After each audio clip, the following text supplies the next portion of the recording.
마지막 임무 후 2달이 지나 대통령 에리카로부터 극비 메시지를 받았습니다. 그녀는 엔티티라는 존재에 대해 경고했습니다. 엔티티는 자아를 가진 반항적인 인공지능으로 모든 사이버 보안 시스템을 침투할 수 있는 능력이 있었습니다.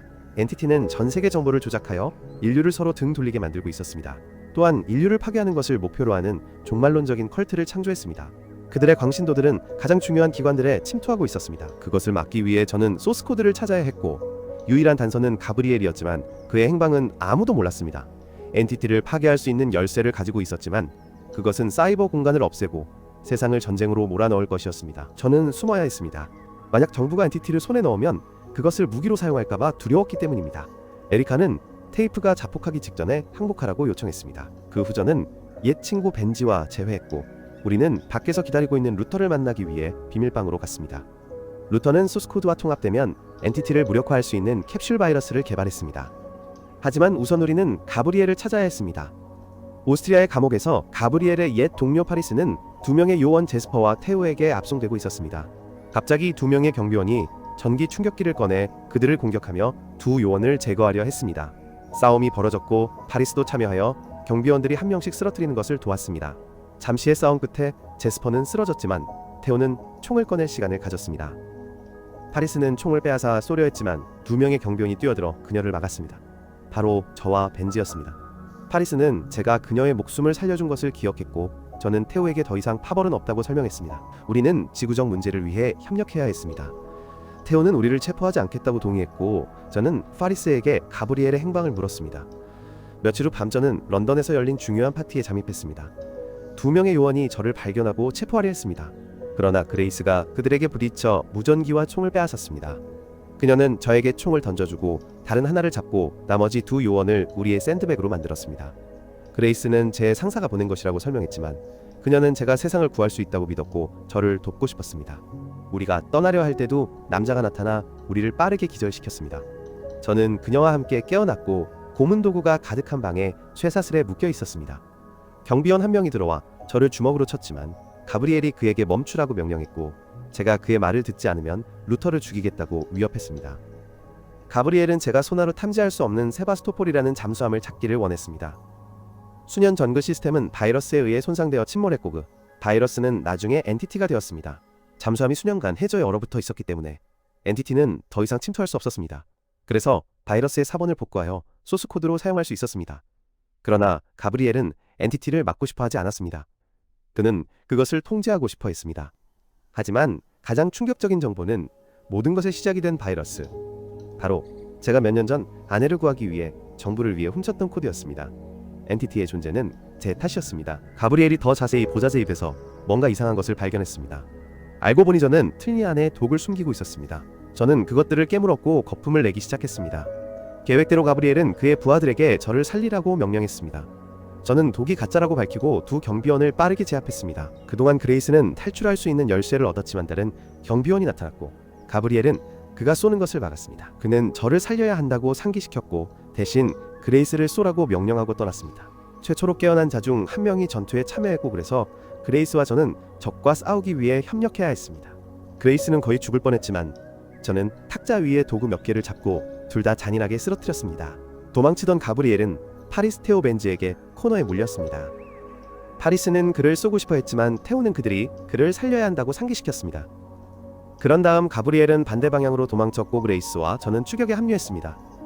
불행히도 가브리엘은 뒷문을 잠그고 도망쳤습니다. 다른 방에서 저는 이상한 상자를 발견했고, 파리스는 그것이 가브리엘이 엔티티와 소통하는 방식이라고 설명했습니다.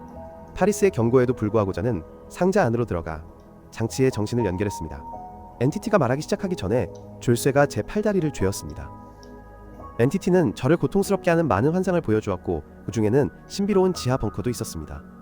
엔티티는 제가 벙커를 열고 안으로 들어가기를 원했습니다.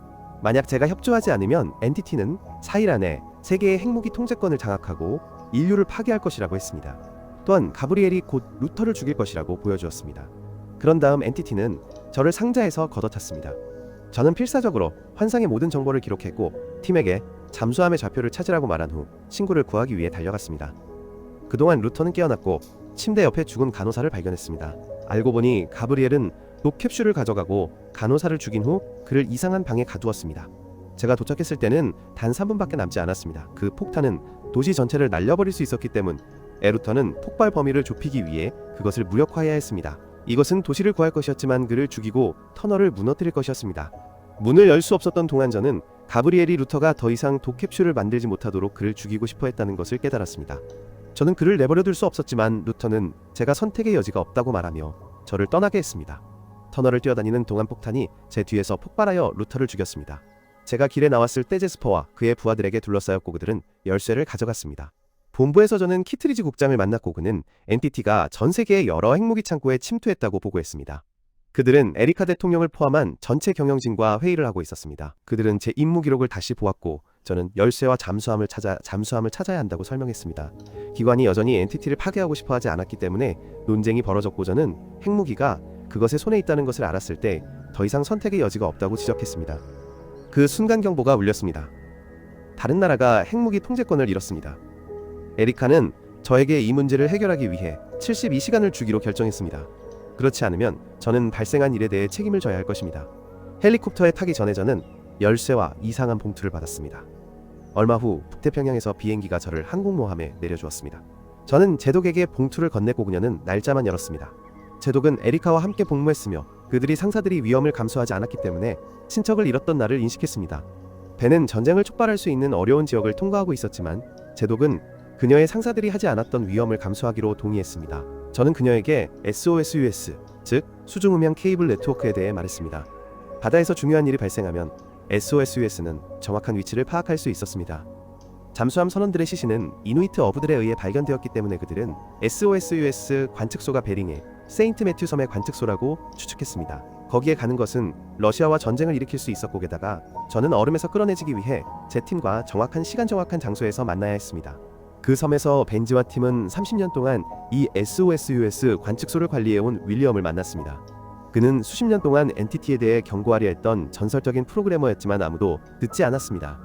윌리엄은 우리를 돕고 싶었지만 그의 집은 러시아 용병들에게 점령되었고 그들도 잃어버린 잠수함을 찾고 있었습니다. 윌리엄은 그가 필요한 좌표를 가지고 있지 않다고 그가 가지고 있는 것은 정보가 담긴 디스켓이지만 상사들이 잠수함 침몰을 은폐하기 위해 모든 것을 가져갔기 때문에 판독기는 없다고 주장했습니다. 러시아인들은 여전히 윌리엄에게 판독기를 만들라고 요구했고 그에게 1시간을 주었습니다. 헬리콥터에서 저는 러시아 선박들이 이 지역에 나타나고 있으며 아직 팀으로부터 좌표를 받지 못했다는 것을 통보받았습니다. 너무 오래 돌아다니면 돌아올 연료가 없을 것이었지만 저는 5분 더 달라고 요청했습니다. 그 순간 2대의 러시아 제트기가 경고로 바로 앞을 지나갔고 그래서 저는 얼음물 속으로 뛰어들기로 결정했습니다. 헬리콥터가 떠나는 동안 저는 갑자기 잠수복을 입은 다이버들에게 둘러싸였고 그들은 저를 USS 오하이오 잠수함으로 데려갔습니다. 저는 함장과 만났고 그녀를 설득하기 위해 제독이 보낸 목걸이를 건넸습니다. 저는 팀으로부터 좌표를 기다리고 있다고 설명했고 함장에게 안테나를 올리라고 요청했습니다. 이는 우리의 위치를 러시아인들에게 노출시킬 수 있었습니다. 기다리는 동안 우리는 레이더를 감시했고 저는 러시아 잠수함이 1시간 전에 섬에 도착했다는 것을 알아차렸습니다. 선원들은 제가 깊은 수심으로 내려갈 수 있는 특별한 압력 슈트를 보여주었지만 300피트 이상에서는 시도한 적이 없다고 인정했습니다. 공기를 절약하기 위해 저는 매우 빠르게 내려가야 할 것이었습니다. 이는 혼란 떨림 심지어 발작과 같은 부작용을 일으킬 수 있었습니다. 제가 죽지 않으려면 감압실에 도착하기까지 약 20분밖에 남지 않았습니다. 저는 호흡 조절 훈련을 시작했고 함장은 안테나를 마지막으로 한 번만 사용한 후 끌 것이라고 경고했습니다. 집으로 돌아가서 벤지는 윌리엄이 판독기를 만드는 것을 도왔습니다. 모두가 주의를 딴 데 돌린 사이에 윌리엄은 좌표가 담긴 디스크를 파괴했다고 고백했지만 그것들을 외웠다고 했습니다. 그는 종이에 그것들을 적고 시계 아래에 숨겼습니다. 그런 다음 아내에게 조용히 건넸습니다. 그레이스가 엿듣고 자원에서 도왔습니다. 한 용병이 2 여자를 계집으로 따라갔습니다. 윌리엄의 아내가 그를 삽으로 쳤고 그레이스가 싸움에 뛰어들어 그가 총을 쏘게 만들었습니다. 팀 전체가 총성을 들었고 그것을 신호로 삼아 용병들과 싸우기 시작했습니다. 많은 주먹이 날아갔고 많은 총이 발사되었으며 싸움 중에 실수로 난로에서 석탄을 쏟아 집이 불탔습니다. 모두 계속 싸웠기 때문에 윌리엄은 서둘러 무선으로 좌표를 보내러 갔습니다. 같은 시각 잠수함 안에서 저는 칼로 공격받았습니다. 그는 엔티티 컬트의 일원이었습니다. 둘이 방을 돌아다니며 싸웠고 몇몇 장비를 부셨습니다. 마침내 함장이 좌표를 받았습니다. 저는 그의 얼굴을 회전하는 기계에 박았지만 그는 여전히 칼을 집으려 했고 그가 저를 찌르려 했을 때 다른 선원이 그를 쓰러뜨렸습니다. 집 안에서 테오와 파리스는 주로 싸웠습니다. 벤지가 도우려 했지만 책장이 그에게 쓰러졌습니다. 파리스가 잡혔기 때문에 그녀는 경비원을 쏘라고 강요했고 총알은 그의 동료에게 맞아 테오를 해방시켰습니다. 용병들은 윌리엄이 좌표를 보내고 있다는 것을 깨닫고 그들은 도망쳐서 그들의 잠수함이 신호를 받도록 하기로 결정했습니다. 윌리엄과 팀 전체는 건물이 무너지기 전에 탈출했습니다. 그레이스는 윌리엄의 아내와 함께 갔고 그녀는 그녀에게 썰매를 사용하는 방법을 가르쳐 주어 그녀가 압력실 장비를 제게 운반할 수 있도록 했습니다. 잠수함 안에서 함장은 저에게 좌표가 아프리카 근처에 있다고 말했습니다. 저는 그것이 터무니없다고 생각했고 반대 지점을 찾았습니다. 그것은 제 현재 위치 근처에 한 장소를 표시했습니다. 윌리엄은 러시아인들을 속이기 위해 좌표를 뒤집어 보냈습니다. 잠수함이 발사되었을 때 우리는 러시아인들이 우리를 따라오고 있다는 것을 알아차렸습니다. 잠수함이 좌표 지점에 도착했을 때 저는 슈트를 입었고 선원들은 제가 가진 시간 제한을 상기시켰습니다. 압력을 줄이기 위해 선실은 물로 채워졌습니다. 그런 다음 문을 열었고 저는 밖으로 뛰어들기 직전에 현기증을 느꼈습니다. 그 순간 러시아 잠수함이 나타나 저를 거의 들이받을 뻔했지만 저는 선체에 매달렸고 탐지되지 않고 계속 움직였습니다. 몇 개의 조명탄을 사용하여 저는 이 지역을 수색했고 세바스토폴을 발견했습니다. 안으로 들어갔을 때 물이 즉시 쏟아져 들어왔고 무게 때문에 잠수함이 움직였습니다. 저는 발전기에 장치를 연결하여 에너지를 복구했고 잠수함이 침몰할 때 외부로 빨려나가지 않은 많은 시체들을 발견했습니다. 다음 방에서 저는 많은 어뢰를 발견했습니다. 그래서 저는 그것들을 작동시키지 않기 위해 조심스럽게 움직여야 했습니다. 물이 쏟아져 들어와 잠수함이 계속 뒤집어졌기 때문에 이는 생각보다 어려웠습니다. 마침내 저는 시스템 격실을 찾았고 특별한 열쇠로 컴퓨터 덮개를 열어 하드 드라이브를 가져갈 수 있었습니다. 돌아왔을 때 저는 잠수함이 완전히 기울어져 있었고 언제든지 더 깊이 침몰할 것이라는 것을 깨달았습니다. 저는 어뢰들을 피하기 위해 조심스럽게 헤엄쳐야 했습니다. 그것들은 또한 사방에서 굴러다니고 있었습니다. 그중 하나가 문을 막고 있었기 때문에 저는 어뢰 발사관을 통해 탈출해야 했습니다.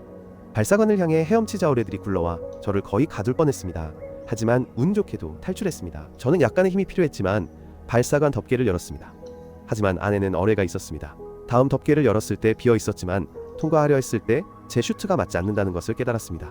저는 그것을 벗는 것 외에는 다른 선택이 없었고 얼음물 앞에 맨 피부를 드러냈습니다. 그 파이프도 물에 잠기기 시작했지만 저는 그것을 통과하여 잠수함이 완전히 침몰하기 직전에 탈출할 수 있었습니다. 제 헬멧이 선체에 걸려 그것을 남겨두는 것 외에는 다른 선택이 없었습니다.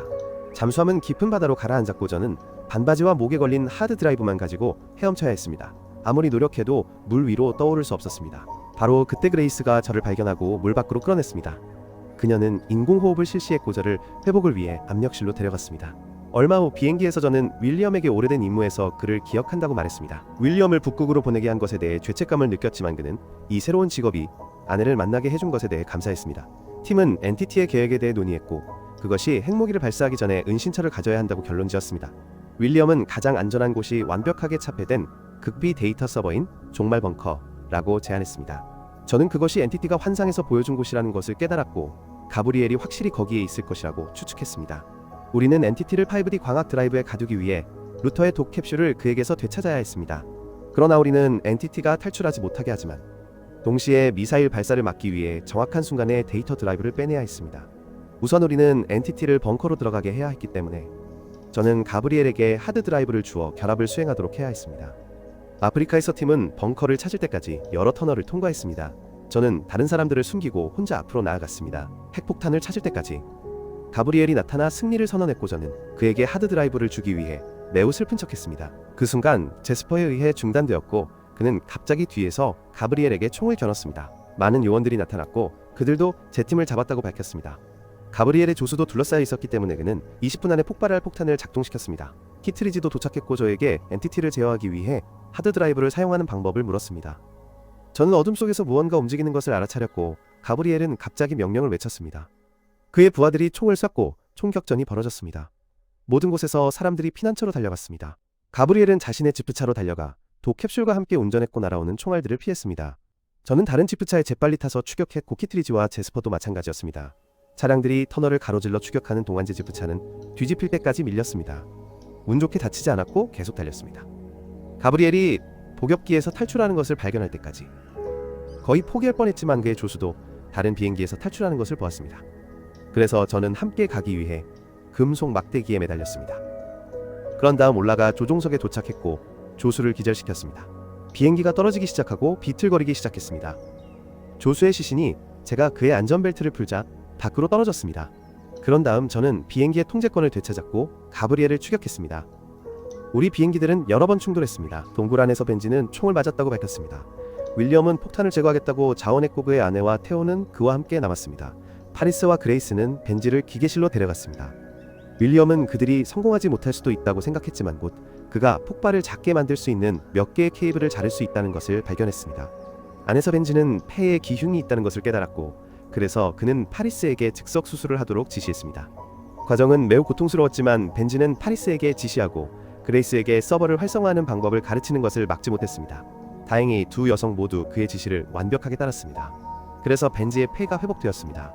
그레이스는 엔티티가 들어갈 수 있도록 서버 링크를 열었습니다. 그녀는 또한 데이터 드라이브를 연결했습니다. 공중에서 제 비행기가 산산조각 나고 있었기 때문에 저는 뛰어내려 다른 비행기가 떨어지기 직전에 가브리엘의 비행기에 착륙했습니다. 가브리엘은 저를 쫓아내려고 온갖 미친 짓을 하기 시작했습니다. 그러나 저는 항상 달라붙을 새로운 장소를 찾았고 날개 아래에 숨어 가브리엘이 제가 떨어졌다고 생각하게 만들었습니다. 가브리엘이 정상적으로 비행하기 시작했을 때 저는 가까이 다가가 그를 주먹으로 쳤습니다. 불행히도 주먹은 그를 쓰러뜨리지 못했고 가브리엘은 다시 미친 짓을 시작했습니다. 제가 안전벨트에 매달렸을 때 프로펠러가 고장나기 시작했고 가브리엘은 정상적으로 비행할 수밖에 없었습니다. 그런 다음 그는 저를 들이받으려고 했습니다. 저는 그 기회를 이용해 그의 팔을 부러뜨리고 독캡슐을 빼앗은 후 가브리엘을 다시 한번 주먹으로 쳤습니다. 안전벨트도 풀었습니다. 그래서 비행기가 뒤집혔을 때 가브리엘은 밖으로 떨어졌습니다. 바람이 그의 사타구니를 비행기 측면에 부딪히게 했고 그의 머리가 금속에 부딪혀 즉시 사망했습니다. 그런 다음 저는 비행기의 통제권을 되찾으려고 했지만 프로펠러가 불타버렸고 낙하산을 타고 뛰어내렸지만 그것도 불탔습니다. 저는 엄청난 속도로 떨어지고 있었고 그레이스가 5D 데이터 드라이브를 꺼내는 동안 저는 독캡슐을 하드 드라이브에 끼워 넣을 시간이 있었습니다. 전 세계의 전원이 차단되었고 핵무기는 차단되었습니다. 그레이스는 빛나는 데이터 드라이브를 응시했고 계획이 성공했다는 것을 깨달았습니다. 다른 사람들도 폭탄에서 탈출했다는 것을 확인했습니다. 고정기가 다시 들어왔고 에리카는 엔티티가 사라졌다는 것을 확인하는 전화를 받았습니다. 산 위에서 저는 예비 낙하산 덕분에 안전하게 착륙했습니다. 저는 하드 드라이브에서 목소리를 들었고 그것이 루터가 저에게 마지막 작별 인사를 보내는 것이라는 것을 깨달았습니다. 이 메시지는 자폭하도록 설계되었기 때문에 키트리지와 제스퍼가 저를 발견했을 때 하드 드라이브와 독캡슐은 완전히 쓸모없게 되었습니다. 키트리지는 매우 화가 났지만 제스퍼는 실제로 성공을 축하했습니다. 얼마 후 팀은 저와 제외했고 그레이스는 저에게 엔티티가 담긴 데이터 드라이브를 건넸습니다. 그런 다음 그룹은 어둠 속에서 계속 살기 위해 흩어졌습니다. 제 이야기는 여기서 끝입니다. 채널을 구독하고 알림을 켜는 것을 잊지 마세요. 시청해주셔서 감사합니다. 다음에 또 만나요.